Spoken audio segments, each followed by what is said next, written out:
Hey guys, so today we're going to jump right into chapter 9. We're going to begin this all about right triangles, and we're eventually going to get into some trigonometry at the end of it, but we're going to begin with similar right triangles, which is basically combining the stuff we learned in chapter 7 with the similar triangles, with the stuff in chapter 8 with the geometric mean, to do some stuff with special right triangles. So we're going to talk about these.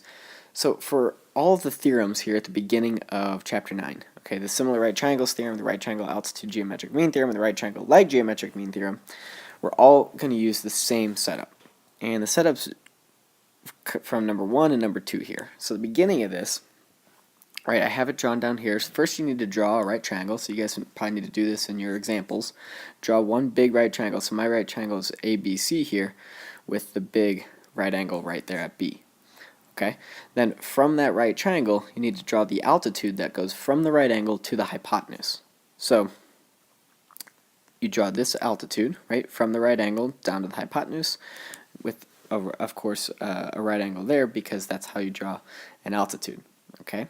So the setup here is a right triangle with an altitude drawn from the right angle. It could look different, obviously. Let me show you a different one if you drew it like this. Okay, that's your right triangle. Then the altitude from here is going to come up like this, okay? And it's the same setup, just twisted around, okay? So your picture could look different. It doesn't, that doesn't matter that much how it's rotated. Okay, so now from this setup we can do three things with it. Right, the first thing tells us that the two small triangles here, you should see three triangles here. Little triangle, big giant triangle. Okay, all three of those triangles similar to each other. Okay, and you could write a proof for it. It would probably be something that I would do as a bonus question on a test. Okay, so but the first thing here, the similar right triangles theorem, that says that triangle ABD, right, that little one right there, is similar to triangle. Let's see, it's going to be BCD, which is also similar to the big triangle.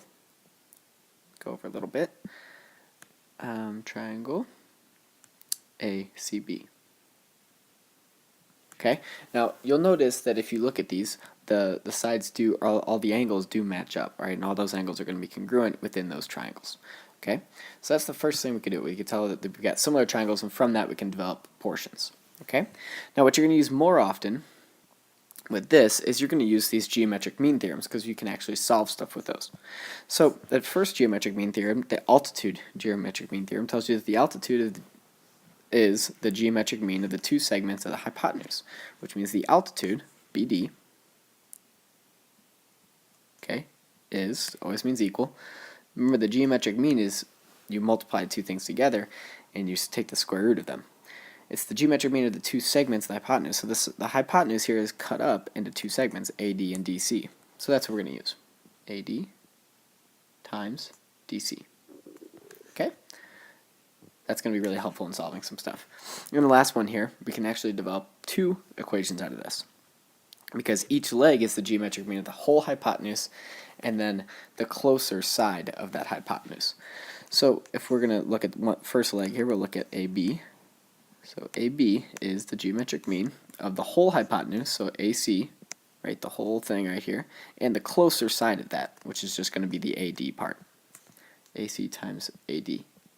Okay, but we've got a second leg. The second leg here is BC. So BC is equal to also the geometric mean of the whole hypotenuse, AC, and the closer side to BC is DC over here.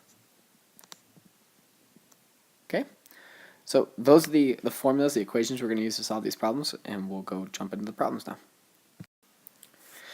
So we've got four examples here. This top one is maybe the toughest one, so I'm going to come back to that one. Okay, number 2 here and 3 are very straightforward. Okay, so number 2 here, we've got our variable is obviously the x here, which corresponds to that altitude, right? And we know the altitude is the geometric mean of the two segments. So this 6 is AD and 10 is DC. Okay, so we just set up our equation. X equals the square root of the two sides of the hypotenuse, so 6 times 10. Okay, so x equals the square root of 60. And from there, you have to just try to reduce as much as you possibly can. Okay, so let's see, the one way that I can think of to reduce it is to change 60.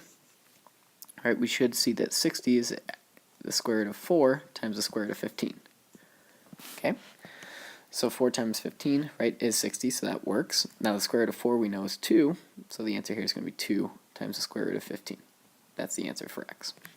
Okay. Number 3 here is just a little bit more difficult, but still pretty simple.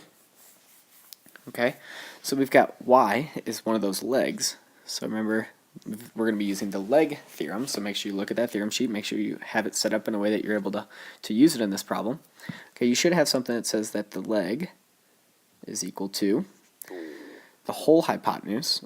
Alright, this 5 is just AD, and 8 is DC, alright, and we need the whole hypotenuse, so you got to add those two up, and when you add them up, you're going to get 13. Okay, so the square root of 13 times the closer side, which is that 5. The 5 is the one that's closer to y, the 8 is not. So 13 times 5. Okay, we multiply that out, you actually aren't going to be able to reduce it at all. And you're just going to get 65. Square root of 65. And you can't reduce that at all. Okay? Now number 4 here, also pretty simple. Pretty simple. So we've got 9.5 here is the altitude. Okay, so we're going to use that. That tells us that we're going to use that geometric mean problem, or that geometric mean equation. All right, the 5.1 is AD here, and H is the whole thing.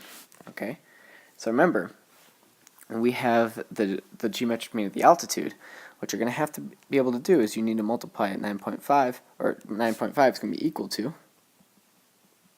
the square root of 5.1 times the right side of this. So we need what this is. Okay, but since they gave you h, you should be thinking I should be able to use h in it, although it's not h itself. Okay, so if you think about this, you've got the whole thing here h, right, and we just want this half. Well, we know that this part of it is 5.1. So in order to get the final part, you take the whole thing h and you subtract off the 5.1. Okay, so that tells us that this side right here, the DC, is going to be h minus 5.1. Okay? So we multiply that 5.1 by h minus 5.1, and then you have to solve for h. So there's a little bit more complicated algebra going on here. You're going to definitely need a calculator. So the first thing we have to do with this is we've got 5.1 times h minus 5.1. So we have to distribute this 5.1 underneath our radical. Okay, so we have 9.5 equals the square root of 5.1h minus 5.1 times 5.1 is 26.01. Okay, but now we're in a struggle. We can't do anything more with that until we get rid of the radical. Well, in order to get rid of a radical, you just square both sides of your equation. Okay, because the radical cancels out with the squared. So we need to do 9.5 squared, which is 90.25, equals, when the square and the square root cancel each other out, you're just left with whatever's underneath. So 5.1h minus 26.01. Okay, so we can add the 26.01 over.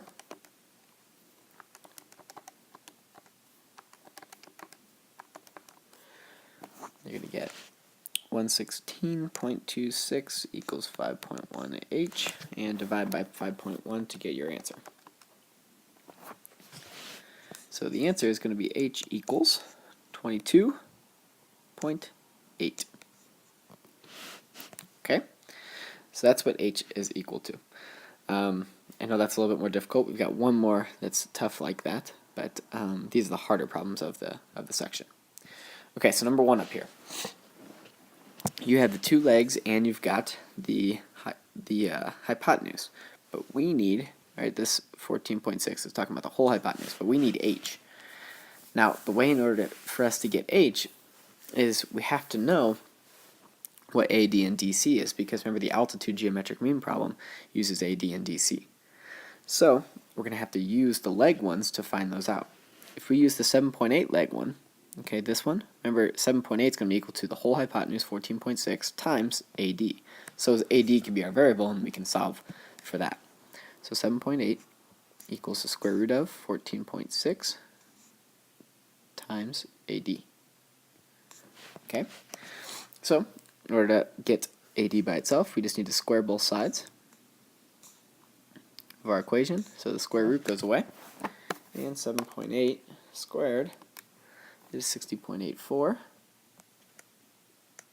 equals 14.6 AD. Alright, divide by 14.6 to get AD. And so AD equals 4.2. Okay, so if this side is 4.2, this AD is 4.2, that means in order to get to the right side, this DC, right, it's just 14.6 minus 4.2, which is 12.4. Okay? Because you got to see that the 4.2 here plus the 12.4 has to equal the 14.6. So that's the way that works. Now we can use our regular geometric mean equation with the h to find out what h is. So h equals the square root of 4.2 times 12.4. Multiply those together, take the square root on your calculator, and you'll get h equals 7.2. Okay, all done. One thing to recognize: if we've got whole numbers in our square root, okay, like number 2 here, number 3 here, I'm expecting you to reduce the radicals. If you ever have decimals like this, or down here where you have decimals, then you're not going to have to reduce obviously decimal radicals. You just take the square root and give me the closest rounded decimal answer. Okay, all done.